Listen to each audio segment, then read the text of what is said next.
अध्यात्म विज्ञान कोई धर्म या संप्रदाय नहीं है, ये स्पिरिचुअल साइंस है जो कुदरत के कानून पर आधारित है।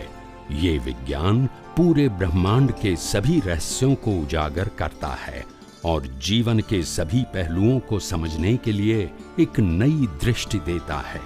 इसी को आर्ट ऑफ विजन कहते हैं, दुनिया को देखने की एक नई दृष्टि, जो अध्यात्म विज्ञानी परम पूज्य स्वामी श्री कमलेशानंद जी के निर्देशन में सनातन सत्य का अनुसंधान कर हमारे जीवन को प्रकाशित करे। जय सच्चिदानंद।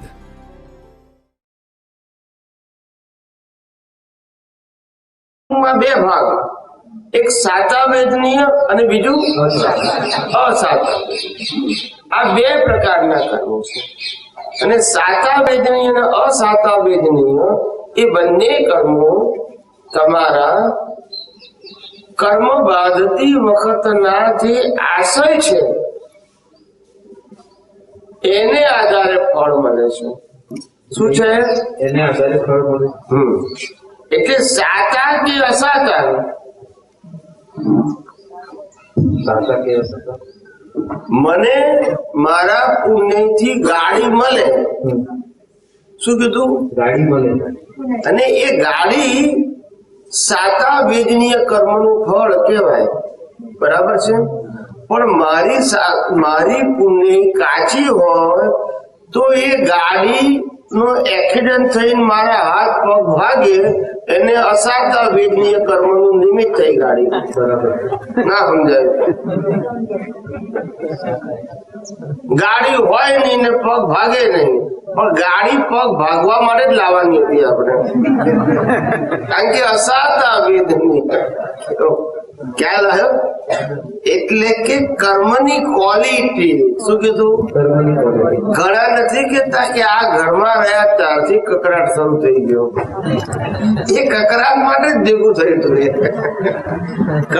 પુણ્યથી મકાન તો મળ્યું, પણ મકાન કેમ આવું મળ્યું? તો કે તારા હિસાબ એવા હતા। ના સમજાય? હજારો દાખલા છે।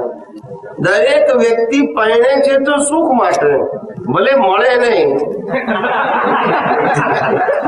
એ અસાતા વેદની। કેટલાક ને તો ના મળે એની ઉપાધિ હોય, અને મોટા ભાગને મળ્યા પછી ઉપાધિ હોય એવું। એટલે સાતા બીજની અસાતા બીજની આ બધા જે કર્મો છે એ આપણી ક્વોલિટી ઉપર આધાર। એટલે હું કહું છું દાનત, ઇન્ટેન્શન, આશય એ આનું કારણ છે। લક્ષ્મી પણ હોય, લક્ષ્મી મળવી એ પુણ્ય છે, પણ કયા આશયથી આપણને મળી એ પ્રમાણે અસર થાય। સાતા વેદનીય વાળી લક્ષ્મી હોય તો શાંતિ આપે, અસાતા વેદનીય વાળી લક્ષ્મી હોય તો અશાંતિ આપે। શું કીધું? એટલે એ જે અશાંતિ મળતી હોય એ ટાઈમે તમને તમારો ગુણ હાજર હોવો જોઈએ લક્ષ્મણ। હા, એટલે અત્યારે ઉદય કર્મ છે, અત્યારે લક્ષ્મી પ્રાપ્ત થયા પછી પણ અશાંતિ ઉભી થઈ કે ભાઈ આ લક્ષ્મી તો આપણને પુણ્યથી મળી, પણ લક્ષ્મી જ્યાં ઇન્વેસ્ટમેન્ટ કરી તે રોજ ઉપાધિ કરાવે છે, બરાબર? એટલે અસાતા વેદની અને લક્ષ્મી કેવી ખ્યાલ આવે ને? એટલે આ ઉપાધિ કરાવે એટલે જાણવું કે આ કર્મની ક્વોલિટી છે। શું છે? ક્વોલિટી છે। એટલે આ ક્વોલિટી છે કર્મની છે। એટલે સાતા અસાતા વેદનીય જે આપણે ભોગવી રહ્યા છે તે વખતે આપણા લક્ષ્યમાં શું હોવું જોઈએ કે આ સાતા અસાતા કેમ ઉભું થયું? મોહનીય કર્મને કારણે। શું કીધું?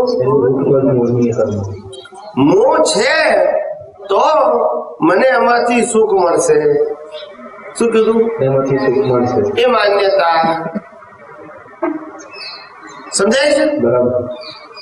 હવે મને જે વસ્તુમાં સુખ માનું છું એ સુખ ન મળે, સમજાય છે ને? તો એ અસાતા વેદનીય। શું છે? અથવા તો સુખની ક્વોલિટી લો હોય તોય દેખીતું સાતા હોય, પણ અંદરમાં શું હોય? અસાતા।